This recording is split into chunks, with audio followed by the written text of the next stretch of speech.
Күйеуім өзінің 4-ші сатылы қатетерлі ісікке шалдыққан анасын алып келіп, маған тастап кетті де.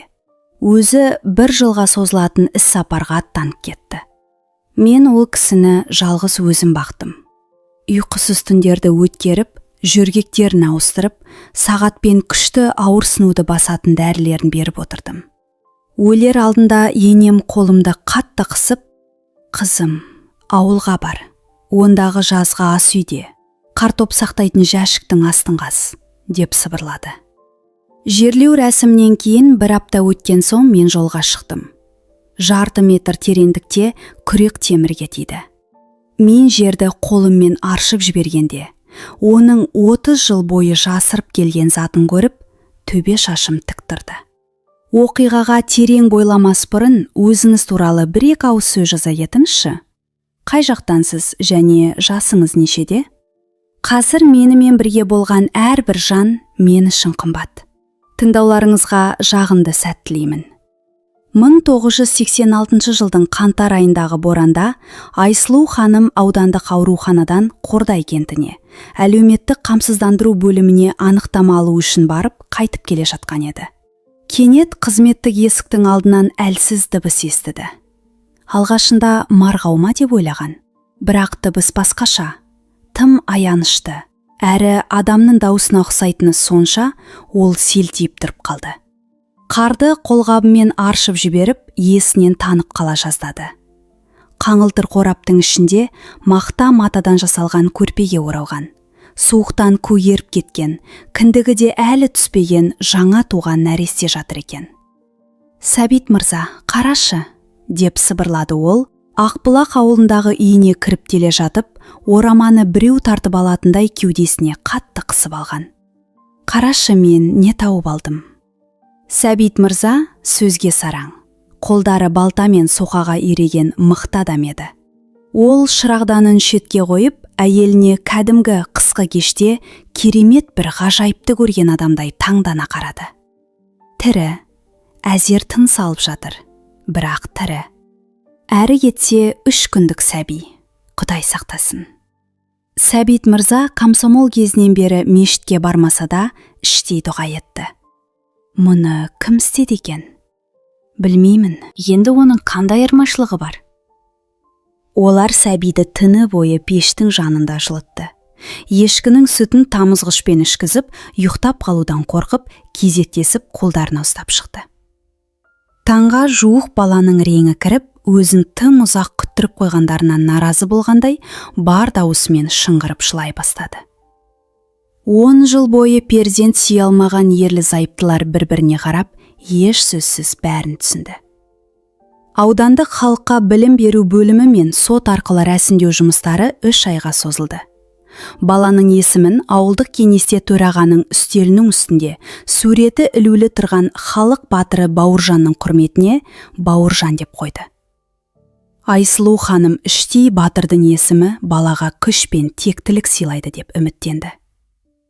«Ешкімде тіс жарма», деді ол күйеуіне баланы 3 қабат көрпеге орап үйге келе жатқанда. «Ол біздің өз баламыз, әрдайым солай болады». Асырап алу туралы құжаттарды Айсұлу ханым кәмпиттен босаған темір қорапқа салып, жазғы ас үйдегі картоп жәшігінің астына көміп тастады. Бауыржан өсіп жатты. Жыл өткен сайын Айсұлу ханымның аналық жүрегі мазасыздықтан қысыла түсті. Бала өте әдемі, зерек болды. Бірақ бойында бір қулық. Өтірікті сондай шебер айтатыны сонша, тіпті ересектер де сенетін. 12 жасында ол көршінің ақшасын ұрлап, оны өзгеге аудара салды. 15 жасында анасын алдап ақша алды. 20 жасында ауылға келуді қойды. «Тегіне тартқан ғой», деп күрсінетін Айсұлу ханым. Сәбит мырза 2003 жылы қайтыс болды. 5 жыл бұрын Алматы қаласының айналма жолын салу жобасы басталғанда, Айсұлу ханымның жерін 39 миллион теңгеге бағалады. Ол қобалжығаннан дірілдеген саусақтарымен құжаттарға қол қойды. Сол күні кешке ұлы қоңырау шалды. «Анашым, жерді сатып алып жатыр деп естідім. Саған не берді?» 1,8 миллион теңге берді балам. дәрі-дәрмегіме, жерлеуіме сақтап қойдым, деп жауап берді ол. Ұлының дауысынан реніш байқалды. Жарайды онда, мен маңыздырақ сома болса кәсіпке салармыз ба деп едім. Айсұлу ханым тұтқаны қойып, бұзылған шүмектен тамған судың дыбысын тыңдап ұзақ отырды. Ол ұлының мас күйінде ойынханада 240 мың теңге ұтылғанын айтқанын есіне алды. Оған ақша беруге болмайды, деп шешті ол сонда. Бір аптада құртып жібереді. Ал келіні 2 жыл бұрын ұлы таныстыруға алып келген мұңлы көзді, Ақбота есімді жуас қызға Бауыржан өзінің шынайы бет-бейнесін көрсеткенде ақша керек болып қалар. Ол есепшоттан алынған үзіндіні құжатта жатқан әлгі темір қорапқа салып, картоп жәшігінің астына тереңірек көміп тастады. Ақбота Бауыржанға 3 жыл бұрын тұрмысқа шыққан еді. Алматы ауданының Ахат бөлімінде қарапайым ғана неке қию рәсім өтті. Толқын дәмханасында 50 адамға арналған дастархан жайылды. Қонақтардың көбі қыз жақтың туыстары еді. Өйткені жігіт жақтан тек анасы ғана келді. Бауыржан Момышұлы көшесіндегі күйеуінің тегімен сәйкес келуі қызық болды. 9 қабатты үйден 1 бөлмелі пәтерге ипотекалық несиені екеуінің атына рәсімдеді. Бірақ 2 миллион 400 мың теңге көлеміндегі алғашқы жарнаны Ақбота өзінің тұрмысқа шыққанға дейінгі жинағынан төледі. Ол кезде бұл дұрыс шешім сияқты көрінген. Өйткені олар отбасы ғой, бәрі ортақ. Ол оның күйеуі, мәңгілік солай болмақ. Ол кішігірім құрылыс мекемесінде экономика маманы болып жұмыс істеп, 252 мың теңге жалақы алатын. Ал трактор зауытында орта буын басқарушысы болып істейтін Бауыржан үйге адал еңбегімен тапқан 390 мың теңгесін әкеледі деп сенетін. Ол ақша қайда кетіп жатты? Неге айдың соңында ол әйелінен жалақыға дейін ақша сұрайтын? Ақбота бұл туралы ойламауға тырысатын. Машина жасау саласындағы дағдарыс, кешігулер, кесілген сыйақылар. Күйеуі солай түсіндіретін. Ол күйеуінің жұмыста түн ортасына дейін қалып қоятынында, демалыс күндері телефонының өшірулі тұратынында, көрші бөлмеде телефонға жауап бергендегі жүйкесі тозған күлкісін де байқамауға тырысып, сене беретін. Терек жапырақтары сарғайып, жол жиегіне дымқыл кілемдей төселген. Сол бір қазан айының күнінде үй алдына көлік тоқтады. Ақбота терезеден қарап, күйеуінің көліктен бір әйелге түсуге көмектесіп жатқанын көрді. Оны бірден тани алмады. Ауру бұрынғы қайратты ененің кейпін соншалықты өзгертіп жіберген еді. Айсұлу ханым, осыдан жарты жыл бұрын ғана еңсесі тік, айбынды көрінетін болса, енді көлеңкеге айналыпты. 4-ші сатыдағы өкпе қатерлі ісігі оның бар күшін сорып алып, тек сүйегіне жапсырылған терісі ғана қалған. Ақбота, көмектес! Деп айқайлады Бауыржан төменнен. Оның даусынан ерекше бір асығыстық сезілді.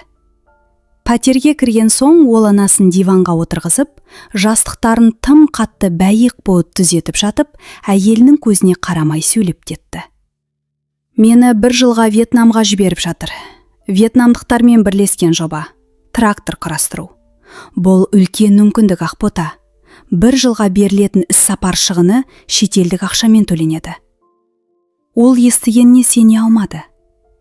Ал анаң ше? Өзің де түсінесің ғой. Қатерлі ісікке қарсы дәрі 600 мың теңге тұрады. Ондай ақшаны қайдан аламыз? Ал ол жақта маған доллармен төлейді. Бірақ мен жалғыз қалай үлгеремін? Сен істей аласың. Ол жейдесінің сыдырмасын асығыс шауып, күртешесін киіп жатты. Міне, карта. Құпия сөзі біздің үйленген күніміз. Ай сайын ақша салып тұрамын. Оның қоштасу кезіндегі құшағы тым асығыс болды. Ақбота одан басқа біреудің иісін сезіп қалды.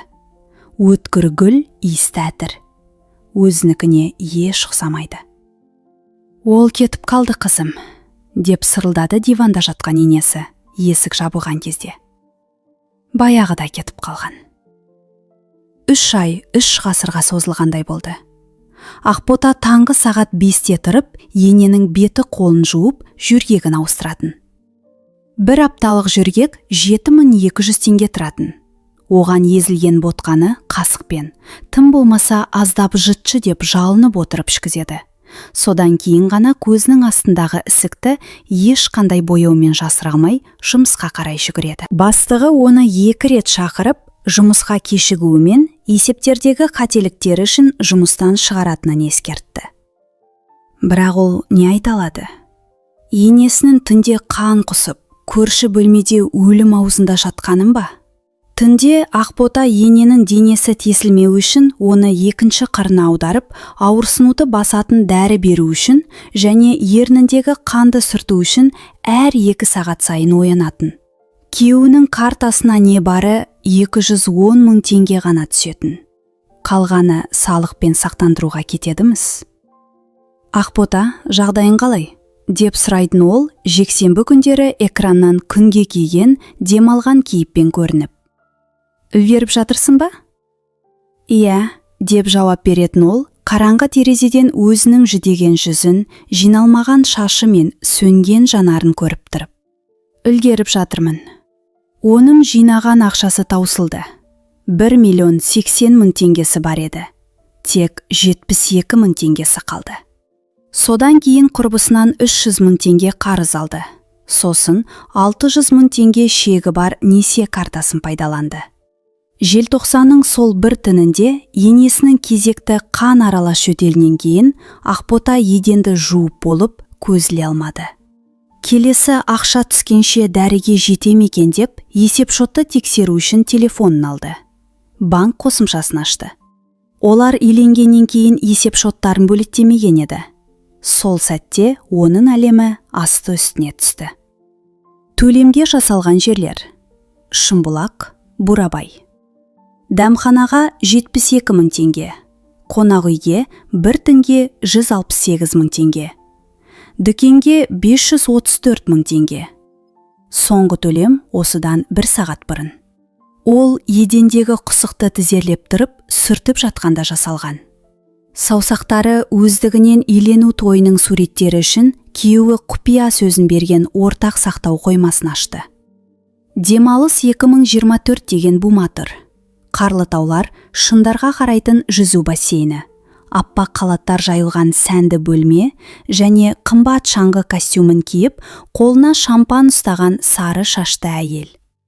Ләйла ханым, жай ғана ескі досы. Мектепте бірге оқыған. Тек мектеп бітірушілер кездесуінде ғана көрісіп тұратын танысы. Келесі суретте Бауыржан оны қар басқан шыршалардың жанында құшақтап тұр. Екеуі де сондай бейқам күліп тұр. Ол үшін өлім, аузындағы анасы да, қажыған әйелі де, қарыздар да жоқ сияқты. Ақбота шексіз жудан жарылған, тырнақтары сынған, дезинфекция иісі сіңіп кеткен өз қолдарына қарады. Ол күйеуі көңілдесіне 540 мың теңгеге сөмке сатып алып жатқанда, күн сайын оның анасының ерніндегі қанды сүртіп жүрген дәл осы қолдар еді. Телефон саусақтарының арасынан сырғып кетіп, еденге гүрс етіп түсті. Көрші бөлмеден ененің сырылдаған жөтелі естілді. Ақбота көз жасы бетімен ағып жатса да, баяу орнынан көтерілді. Бұл қайғының жасы емес, жан дүниесінің керенінен көтерілген ыстық әрі қою ызаның белгісі еді. Осыдан 3 ай бұрын дәлізде күйеуінің әр сөзіне сеніп, моп-момақан болып тұрған сол әйел келмеске кетті. Оның орнында 9 қабатты үйдің қараңғы ас үйінде жүзі жасқа малынса да, жанары құрғақ әрі өткір басқа бір адам тұрды. Оны бұл үймен байланыстырып тұрған енді махаббат емес, тек қабырғаның арғы жағында өліммен алысып жатқан жан алдындағы борышы ғана еді. Айсұлу ханым күн санап сөніп бара жатты. Күйеуінің опасыздығы туралы шындықты ішіне бүккен Ақбота оны сыртқа шығармады. Онсыз да азап шегіп жатқан соңғы күндерінде ол кісінің көңіліне қаяу түсіргісі келмеді. Терезе сыртында 3 тәулік бойы боран соғып, қалың қар иілді. Жылу желісіндегі апатқа байланысты үй іші суып кетті. Ақбота ененің сыртынан 2 қабат көрпемен қымтап, өзі сыртқы киімімен қасында отырды. Оның тамырлары білеуленген мұстай алақанын қолынан жібермеді. «Қызым», деп сыбырлады Айсұлу ханым сол түні. Оның тынысы тарылып, дауысы жыртылған көріктің дыбысында естілді. «Жақынырақ кел, мына жерге, шетіне отыр». Ақбота еңкейіп еді. Ененің арық саусақтары оның білегіне өлім аузындағы адамнан күтпейтіндей күшпен жабысты. Тырнақтары терісіне батып, ауыртса да, дәрінің әсерінен тұманданып тұрған көздері кенеттен жарқ етіп ашылды. Мұндай ашық жанар тек ақтық сәтте ғана болады. «Мен бәрін білемін», деп сыбырлады Кейуана келінін өзіне жақындатып. «Оның өтірік Вьетнамын да, қатынын да білемін. Бауыржан менің туған балам емес, қызым. Ол менен туғанда мұндай болмас еді. Ол тастанды бала. Оны 1986 жылы Боранда аурухананың табалдырығынан тауып алғанмын». «Мама, не айтып тұрсыз?» «Үндеме де, тыңда, уақыт аз». Енесі оны өзіне тағы да жақындатты. Ақбота оның әлсіз әрі үзік-үзік тынысын сезіп тұрды. «Мені жерлеген соң ауылға бар. Жазға ас үйде жер қойма бар, оны білесің. Картоп жәшігінің астын қаз. Онда кәмпиттен босаған темір қорап бар. Бәрін саған қалдырдым, естисің бе? Бәрі сенікі. Сен маған туған қызыңдай болдың, Ақбота, нағыз қызымсың. Ал ол бөтен, қаны да, жаны да бөтен. Анашым», деген сөз 3 жылдық некеден кейін алғаш рет аузынан шықты. Айсұлу ханым езу тартты. Осы бір қорқынышты айлар ішінде ол алғаш рет жымиды. Жүзіндегі әжімдер бір сәтте жазылғандай болды. «Міне, солай дұрыс. Шашадым қызым, ұйықтағым келеді. Тағы азғантай қасында отыршы». Енесінің қолы Ақботаның білегінен босап көрпесіне түсті. Тынысы сондай тыныш, сондай білінбей тоқтады. Оның бақилық болғаны бірден белгілі болды. Ақбота қозғалмастан, оны мұздай алақанын өз жылы қолымен қысып, терезе сыртындағы азынаған боранды тыңдап ұзақ отырды. Боран өткен өмірдің ізін жауып, осы түнге дейінгі болғанның бәрін ақ түтек тұманға ертіп әкеткендей. Ол дірілдеген саусақтарымен күйеуінің өмірін терді. Бірақ тек ұзақ гудоктар ғана естілді. Тағы да терді. 6-шы рет тергенде хабарлама келді. «Кел сөздердемін, сөйлесе алмаймын. Не болды?» Ақбота әріптерді әзер басып, «Анаң қайтыс болды. Тез жет», деп жазды. Оқылды деген 2 көк белгі шықты да тыныштық орнады. Ұзақ, шексіз созылған үнсіздік. Ол тек 3 сағаттан кейін Ақбота өлімді тіркеу үшін жедел жәрдем шақырып, ас үйде қабырғаға қарап отырғанда ғана қоңырау шалды. Оның дауысы жасанды қайғыға толы еді. «Мен онымен кеше ғана сөйлескен едім ғой». «Құдай-ай, анашым». «Сен оған 2 ай бойы қоңырау шалмадың, Бауыржан». Өз даусының сондай суық әрі бір қалыпты шыққанына өзі таңғалды. «Мен оның телефонын күн сайын тексеріп отырдым. Ақбота, сен есеңгіреп тұрсың, шатастырып жатқан боларсың, бұл түсінікті». Ол дауысын бірден ерке баламен сөйлескендей жұмсақ орайға өзгертті. «Тыңдаш, саған қаншалықты ауыр екенін түсінемін. Бірақ мен келе алмаймын. Келісім шарт соңғы сатыда тұр, түсінсеңші. Егер қазір кетсем, зауыт миллиондаған теңгеден айырылады. Мені жұмыстан өтемақысыз шығарып жібереді. Өз ананды жерлеуге келмейсің бе, Бауыржан?» «Ақбота, түсінші». Оның дауысынан шаршаған кейіппен жасырғысы келген ашу байқалды.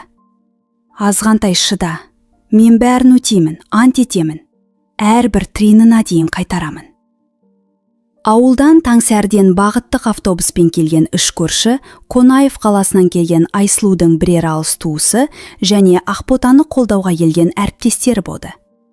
Ақ қабырғалы қонақ үй бөлмесінде қара жейде киген Бауыржанның бетімен жас ағып тұрды. Оның жылағаны сондай шынайы көрінгені сонша, Ақбота оның актерлік талантына еріксіз таңғалды. «Анашым», деп өксіп жылады ол, қолын кеудесіне басып. Үлгермегенім үшін кешірші. Мен сені емдету үшін ақша табуға барымды салдым. Сені аяққа тұрғызғым келді. Байқұс Бауыржан-ай, деп сыбырласты көршілер жаулықтарымен көздерін сыртып. Отбасы үшін шетте жұмыс істеп жүр. Тіпті анасымен қоштасамады-ау.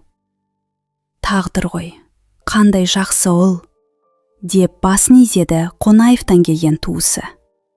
Айсұлу онымен мақтанатын, әрдайым Бауыржаным жарайды деп отыратын. Ақбота табыттың жанында тұрып, көңіл айтқандарға басын изеп қана жауап берді.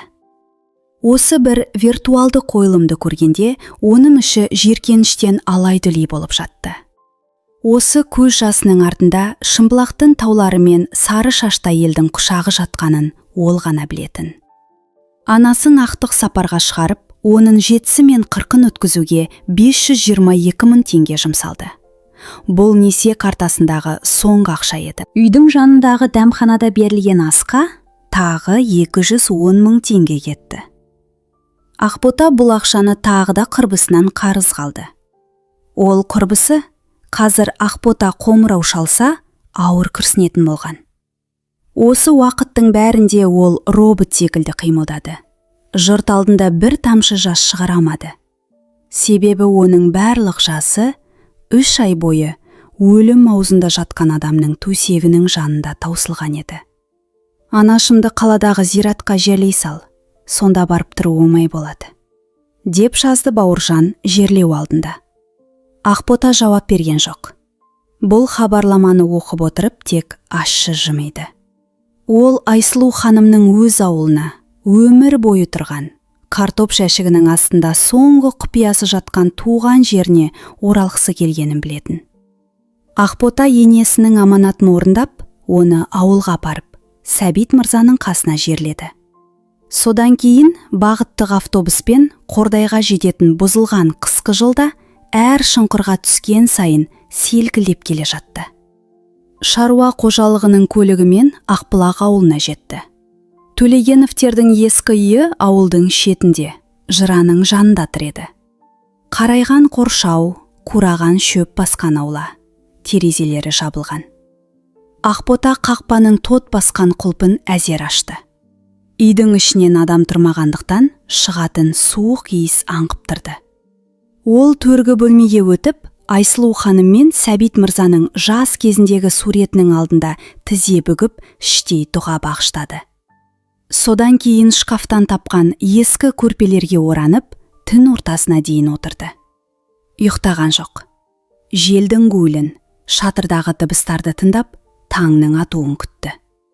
Таң жаңадан сыз бере бастағанда, ол сарайдан күректі алып, ауланың тереңдегі жазғы ас үйге бет алды. Есігі сыз тартып ісіп кеткен екен. Ақбота иығымен итеріп әзер ашты. Іште ескі пеш, қарайған қазан аяқтар жатыр. Бұрыштағы жер қойманың ауыр қақпағын екі қолдап көтерді де, шайқалып тұрған сатымен төмен түсті. Сыздан сүйегі сырқыраса да, жарықпен айналаны қарап, картоп жәшігін іздеді. Ең үлкен жәшік бұрышта, ескі сабанның астында тұр екен. Ақбота оны шетке ысырып, күрекпен жерді қаза бастады. Жарты метрдей тереңдікте темірдің дыбысы естілді. Ол күректі тастап, ылғал жерді қолымен аршы бастады. Тырнақтарының астына топырақ кіріп, саусақтары мұздаса да, ауырсынуды сезбестен сырты қапталған темір қорапты суырып алды. Жазғы асидің табалдырығына шығып, қантардың сұрғыл таспаны астында дірілдеген саусақтарымен қорапты ашты. Ішінде жинақ есеп шоты туралы анықтамамен мөр басылған сарғайған конверт жатыр екен. Анықтаманы ашып қарағанда, Ақбота таңғалысын жасыра алмады. Есеп шотта 38 миллион 922 мың теңге қалдық бар екен. Соңғы ақша осыдан 5 жыл бұрын жердің өтемақысы ретінде түскен. Ал конвертте 1986 жылғы асырап алу туралы сот шешімімен мектеп дәптерінің парағына жазылған хат болды. Қызым Ақбота, егер сен мұны оқып отырсаң, менің бұл дүниеде жоқ болғаным. Бауыржан менің туған балам емес. Оны 86 жылы боранда тауып алдық. Адам болар деп өсірдік, бірақ болмады. Тегіне тартты ма, кім білсін. Бұл ақша сенің маған жасаған жақсылығың үшін. Сол Бауыржанның саған жасаған қиянаты үшін өтемақы болсын. Ол оңалса бөлісерсің, оңалмаса бәрі сенікі. Сен маған туғаннан да артық болдың. Кешір мені, осындай ұл өсіргенім үшін. Анаң Айсұлу. Ақбота ең қалған ауланың ортасында отырып, алғаш рет еңгілдеп жылады. Бірақ бұл қайғы емес, алғыстың жасы еді. Сол күні кешке үйге оралып, пешті жаққанда телефонына хабарлама келді. Бауыржан сурет жіберіпті. Мейрамханада. Алдында мұз үстіндегі ірі теңіз шаяндары, терезеден қарлы таулар көрінеді. Серіктестерім сыйлап жатыр. Сені сағындым деп жазыпты. Ақбота суретті үлкейтіп қарап, стақанның шағылысуынан Ләйлә ханымның күлімдеген жүзін көрді. Ол әрбір сөзді салмақтап жауап жазды. Мен ауылдамын. Анамның заттарын реттеп жүрмін. Еден астынан темір қорап тауып алдым. Ішінде сенің атына жазылған мұрагерлік құжаттар сияқты бірдеңелер бар. Ауылдағы заң қызметкері сенің қолың керек. Әйтпесе бәрі бұғатталады дейді. Тез жет. Телефон 1 минут өтпей жатып шырылдады. Қандай қорап? Бауыржан мырзаның дауысы қобалжудан қатты шықты. Оның бойында жасанды қайғының ізі де қалмаған еді. Қандай мұра? Анамда ештеңе болған жоқ. Тек мына қирап қалған ескі үйден басқа ештеңесі жоқ еді. Білмеймін, Бауыржан. Ақбота ханым қажыған жесір әйелдің кейпін танытты. Бір қағаздар, елтаңбасы бар мөрлер. Нотариус бірнеше миллион теңге жиналып қалды дейді. Жол құрылысына байланысты жердің өтемақысы ма екен? Деп ол біраз үндемей қалды. Ақбота оның басындағы есеп қисаптың қалай жүріп жатқанын сезгендей болды. Жарайды, мен 2 күнге жұмыстан сұранып көрейін. Отбасылық жағдай деп айтамын. Тек ешкімге ештеңе көрсетпе, естисің бе? Менсіз ешқандай нотариусқа барма. Күт мені. 2 күннен кейін Алматыдан келген такси ескі қақпаның алдына тоқтады. Бауыржан мырза үстіне жылтыр түймелері бар қымбат күртеше киіп, сәнді шаш үлгісімен және Вьетнамның кеңселерінде емес, тау шаңғысы шипажайларында ғана пайда болатын реңмен көліктен түсті. Ол анасын соңғы сапарға шығарып зират басына барған жоқ. Бірақ үй табалдырығын аттай сала бірінші сұрағаны: "Қорап қайда? Мұра туралы құжаттар қайда?" болды. Ақбота суық ас үйдегі үстел басында отыр еді. Алдында әлде қашан суып қалған шай тұрды. Ол үнсіз ғана қағаздар салынған буманы оған қарай итерді. Бауыржан оны ашкөздікпен тартып алып, ашып жіберді. Оның жүзіндегі масаттанған күлкі алдымен таңданысқа, сосын ашуға ұласты. Ішінде тегін медициналық көмекке кірмейтін дәрі-дәрмектің 2 миллион 40 мың теңгелік түбіртектері мен шоттары жатыр екен. Ересектерге арналған жүргеттерге 3 айда жұмсалған 288 мың теңге, күтушінің қызметіне 168 мың теңге, ақылы жедел жәрдем шақыруға 90 мың теңге, жерлеу рәсіміне 522 мың теңге, 7 мен 40 өткізуге 210 мың теңге кеткені жазылған. Жалпы сомасы 6 миллион 600 мың теңге. Сондай-ақ құрбыларынан алынған қарыздар мен несие картасының өсіп жатқан пайыздары туралы анықтамалар да сондай еді. "Бұл не, мазақ?" деп ол буманы жерге ұрып жіберді. Қағаздар жан-жаққа шашылып кетті. "Мұра қайда?"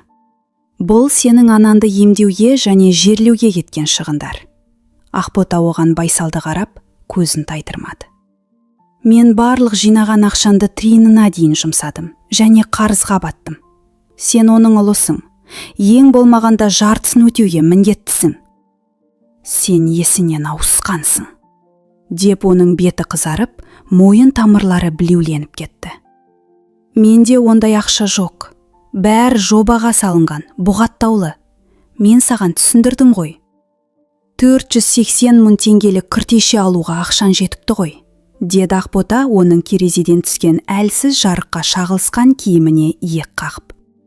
Және тау шипажайында бір түні 168 мың теңге тұратын қонақ үйде жатуға да шаман келген. Банк қосымшасындағы төлемдер жоғалып кетпейді. Бауыржан, мен бәрін көрдім. Ол күнде киген жүзі қуарып, бөлме ішінен тығырықтан шығар жол іздегендей көзі ойнақшып кетті. Бірақ бір секундтан кейін өзім қолға алып, иығын тіктеп, дауысын жұмсарта сөйледі.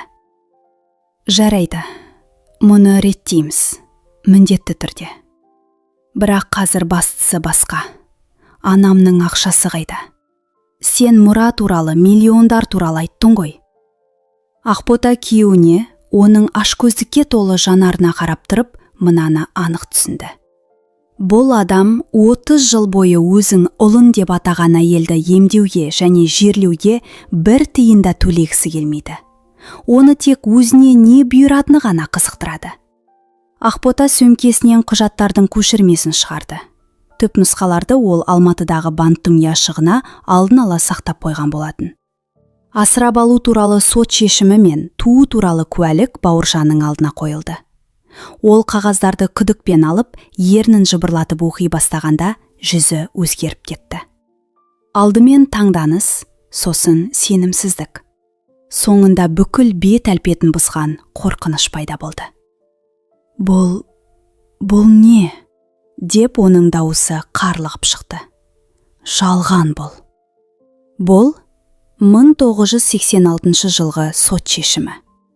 Ақбота ешқандай сезімсіз оның көзіне тіке қарап сөйледі. Сені Қордай ауруханасының табалдырығынан, қаңтардың боранында, небәрі 3 күндік сәби кезінде тауып алған.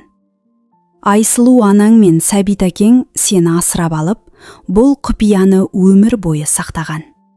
Сен олардың туған ұлы емессің. Сен тастандысың. Өтірік, деп ол орнынан атып тұрып, орындықты құлатып жіберді. Ол мені жақсы көрді, маған міндетті түрде айтар еді. Ол сені туған баласынан да артық жақсы көрді. Сондықтан да өмір бойы тіс жармады. Ақбота дауысын көтерген жоқ, бірақ іштей қатты толқып тұрды. Ал сен бұл махаббатқа қалай жауап бердің? Оны өлім аузында жатқанда бөтен адамның қолына тастап, өзің көңілдесінмен қыдырып, ойынханада ақша шаштың. Бауыржан ауызбен ауа қарпып, бөлме ортасында тұрып қалды. Оның әлемі тас талқан болып жатты. Ол осыған дейін өзін ұл, мұрагер, әлемнің ортасымын деп санап келген еді. Ал енді ол ешкім емес. Қаңтардың суығында қаңылтыр қорапқа салып далаға тастап кеткен. Тегі де, тектілігі де жоқ біреу ғана.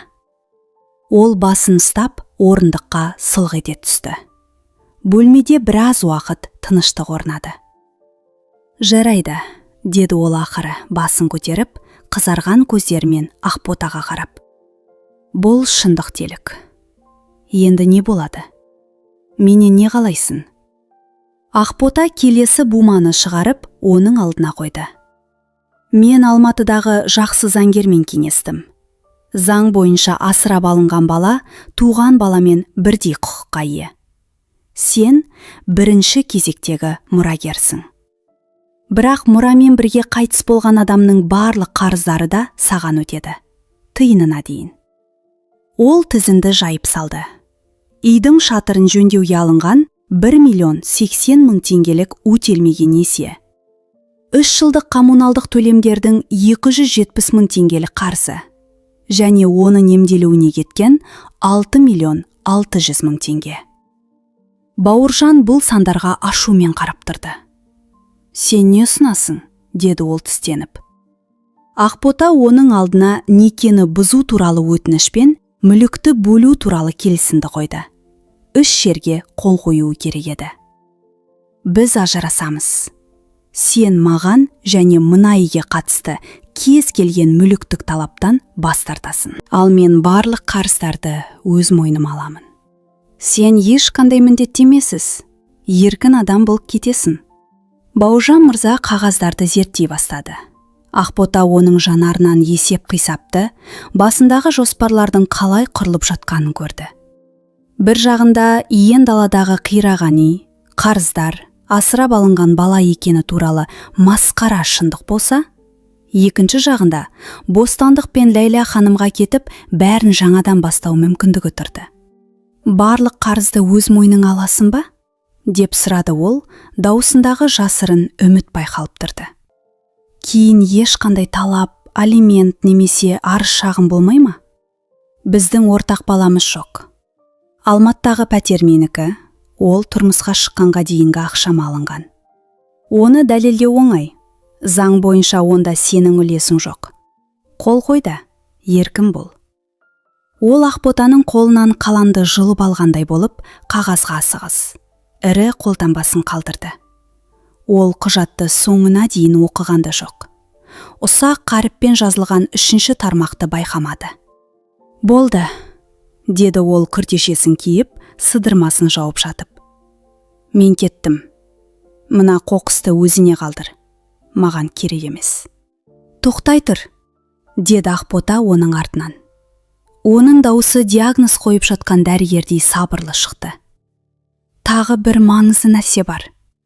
Ол сөмкесінен оның соңғы 3 айдағы банк карталарының үзіндісін шығарды. Олар түрлі түсті маркермен белгіленген еді. Қызыл түспен Бурабайдағы мейрамханалар мен қонақ үйлерге кеткен шығындар, сары түспен қымбат дүкендердегі сауда, ал жасыл түспен ойынхана жанындағы банкоматтардан қолма-қол ақша алу белгіленген. Ондағы сомалар сондай үлкен еді, Ақбота оларды алғаш көргенде көзі қарауытып кеткен. Соңғы 3 айдағы жалпы шығын 13 миллион 200 мың теңге, деді ол. Сен 3 түрлі банктен өз атыма ашқан несие карталары. Бауыржан мырза күртешесін қолына ұстаған күйі қатып қалды. Жүзі мәйіттің реңіндей сырланып кетті. Сен мұны қайдан? Біздің банктегі есеп шотымыз ортақ екенін ұмытып кеттің бе? Біз оны үйленген соң бөліскен жоқпыз. Суреттер сақталатын қоймада ортақ. Құпия сөзін өзің бергенсің. Бұл отбасылық қарыздар. Ол Ақботаға қарай ұмтылды. Көзінде қорқыныш пайда болды. Заң бойынша сен де жартысын төлеуің керек. Жаңа ғана қарамай қол қойған ажырасу туралы келісімнің 3-ші тармағын қайта оқып шық. Ақбота ол төніп тұрса да, бір қадамда шегінген жоқ. Әр тарап өз атына немесе өз мүддесіне байланысты туындаған қарыздар үшін өзі жауап береді. Көңілдесіне 1 миллион 680 мың теңгеге алған сөмкең отбасылық қажеттілік емес. Екеуіне арналған қонақ үй бөлмесі отбасылық қажеттілік емес. Ойынханадағы ұтылыс тіпті де отбасылық қажеттілікке жатпайды. Мұның бәрі сенің жеке қарыздарың. Және енді олар тек сенің мойныңда. Ол қолын салбыратып, бөлме ортасында тұрып қалды. Жауапкершіліктен тезірек құтылғысы келіп, қарамай қол қойған қағаздары енді оны мойнына ілінген қылбырауға айналды. Ол әйелінен, үйінен, мұрасынан айырылды. Және 13 миллион теңгеден астам қарызбен қалды. Ажырасқаннан кейін 2 апта өткен соң Ақботаға Ләйлә ханым қоңырау шалды. Дауысы дірілдеп, кездесуді өтінді. Олар вокзал маңындағы арзан дәмханада кездесті. Ләйлә ханым Бурабайдағы суреттердегідей емес, жүдеп кеткен, бояусыз, базардан алынған арзан күртеше киген, көзінің асты қарайған. Оны қорқыту үшін айтқан жүктілігім өтірік еді, деп ол бірден мойындады. Сені тастап маған елену үшін ойлап тапқан өтірігім. Мен оны бай деп ойладым. Ол ақшаны сондай әдемі шашатын, сыйлықтар беретін. Сөйтсем ол құмарпас, қарызға батқан адам екен. Бәрі несиеге алынған. Енді оны ойынхананың адамдары, сондай қорқынышты адамдар іздеп жүр. Олар менің үйіме де келіп қоқан-лоқы көрсетті. Ол келісім ұсынды. Бауыржанның зауыттан ақша ұрлауға көмектескен бір адаммен сөйлескен жазбалары және оның компьютерінің құпия сөзі. Онда зауыттың ақшасын жымқыруға арналған жалған кәсіпорын туралы құжаттар бар еді. Бағасы басқа қалаға кету үшін билетке және алғашқы уақытқа жететін 1.500.000 теңге. Ақбота ақшаны аударды да, ішінде дыбыс жазбалар, ойын сайттарына әр түн сайын аударылған 600.000 теңгелік төлемдер және Алтын жол жалған кәсіпорнының құжаттары бар шағын жад картасын алды. Бұл аса ірі көлемдегі ұрлық еді. Сондай-ақ, онда Айсұлу ханымның атынан жасалған жалған өсиетнаманың жобасы да болды. Ол құжатты таныс заң қызметкері арқылы пайдаланбақ болған. Құжаттың уақыты 15 қараша деп көрсетілген. Дәл сол күні енесі дәрінің әсерінен есінен танып жатқан, тіпті көзін де аша алмайтын еді. Қол қою былай тұрсын. Ақбота бәрін 3 түрлі жад картасына сақтап қойды. Біреуін өзіне, екіншісін банк ұяшығына, үшіншісін басына бір жағдай туса деп құрбысына берді. Бір айдан кейін есі қоңырауы соғылды. Қатты әрі талап қойғандай соғылды. Ақбота есіктің көзінен бауыржанды және қасында былғары күртеше киген, қолында бума қағазы бар бір адамды көрді. Ол заңгерге емес, іс бітіруші сойқанға көбірек ұқсайтын. Ол есікті ашты, бірақ ішкі ысырмасын, шынжырын алған жоқ. Кіргіз. Бауыржан мырзаның дауысы жасыра алмаған ашудан дірілдеп шықты. Бізге байсалды сөйлесу керек. Осында айта бер, мен тыңдап тұрмын. Бұл менің заңгерім. Ол қасындағы былғары күртеше киген адамға иек қақты. Біз сотқа арыз береміз. Сен мені алдап, мұрадан бас тарту туралы қағазға қол қойдырдың ба? Менің сол кездегі жағдайымды пайдаландың ба? Сен лайықсыз мұрагерсің. Өйткені анама дұрыс қарамадым. Тиісті ем жасамап, оны өлімге итермеледің. Ақбота есіктің шынжырын алды. Келген екенсіңдер, кіріңдер. Ол оларды ас үйдегі ескі үстелге отырғызып, алдына ноутбукпен бір бума қағаздарды қойды. Олар көретіндей етіп телефонның дыбыс жазбасын қосып қойды. Сендер қоқан-лоқы көрсетпес бұрын мынаған қараңдар, деді ол сабырмен. Бірінші бума. Бауыржанның банк карталарына жасалған төлемдер. Ойын сайттарындағы бәс тігулер тарихы. Ләйла ханыммен жазысқан хаттар. Бұл мен өлім аузында жатқан енеме қарап жүргенде, менің бұрынғы күйеуімнің 3 ай бойы ақшаны ойынханамен көмілдесіне шашқанның дәлелі. Екінші бума. Алтын жол жалған кәсіпорынның құжаттары, төлем тапсырыстары, жалған келісім шарттардың көшірмелері. Ал бұл зауыттың қаражатын жалған фирма арқылы жымқырудың дәлелі. 159 бап, 4 бөлім. 10 жылға дейін бас бостандығынан айыру жазасы. Үшінші бума. Жалғаған өсиетнаманың жобасы және сол күнге сәйкес келетін ененің жағдайы туралы аурухана анықтамасы. Және ең соңында, сол күні есінен танып жатқан, қолына қалам ұстауға шамасы келмеген әйелдің атынан жасалған жалған өсиетнама. 327 бап.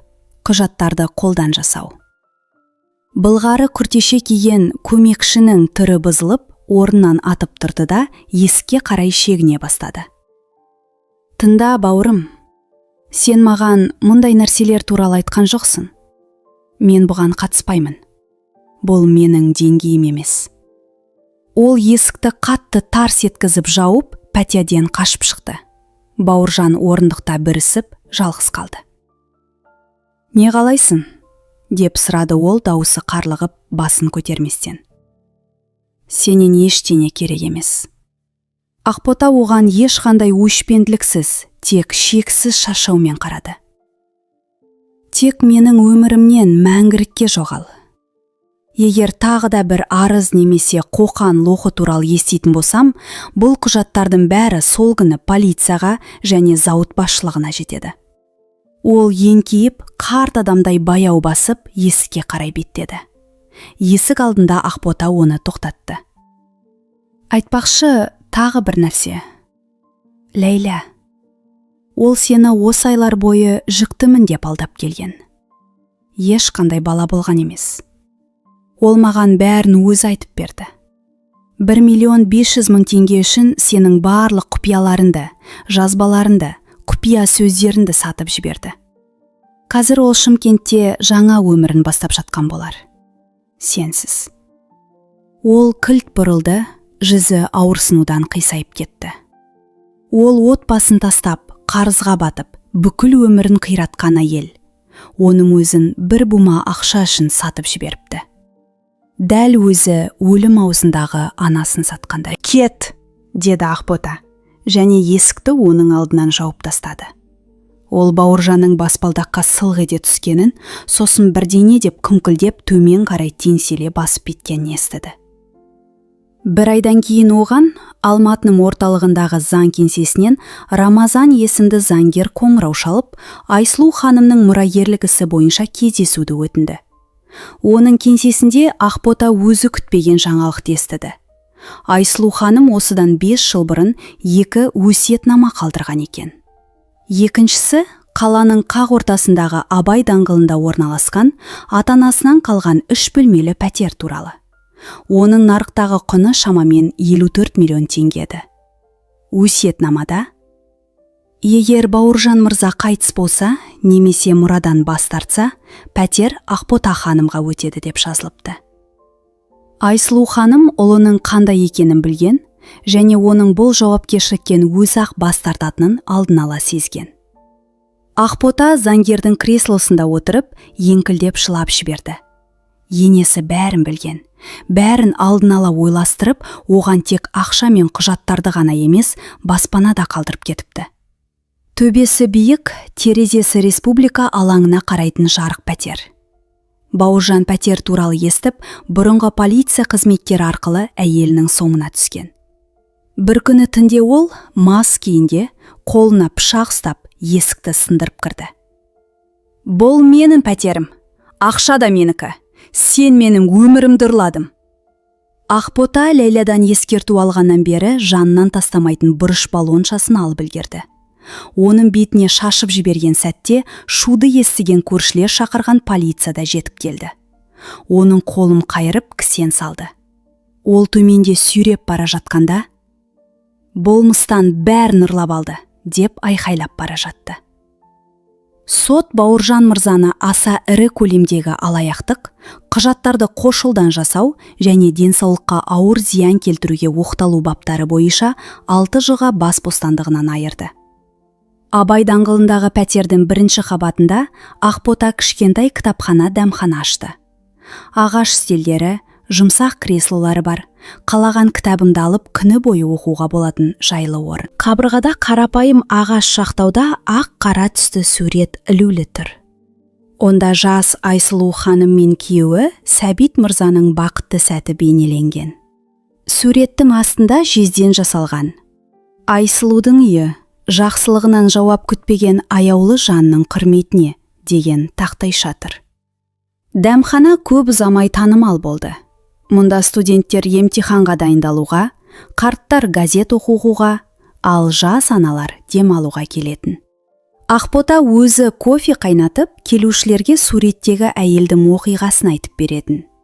Күндердің бір күнінде терезе сыртында каштан гүлдеп, күн сәулесі залды алтын түске бөлеген кезде, дәмханаға көзілдірік таққан, қолында кітабы бар бір ер адам кірді. Ол американоға тапсырыс беріп, терезе алдына отырды. Ақбота оның көзіне қарап, ұзақ уақыттан бері алғаш рет шын жүректен жымиды. Абай даңғылында өмір өз арнасымен жалғасып жатты. Не болса да өмір тоқтамайды. Әңгіме осымен соңына жетті. Егер де ұнаса, каналға жазылып, лайк басып, пікір қалдыруды ұмытпайық. Келесіде кездескенше.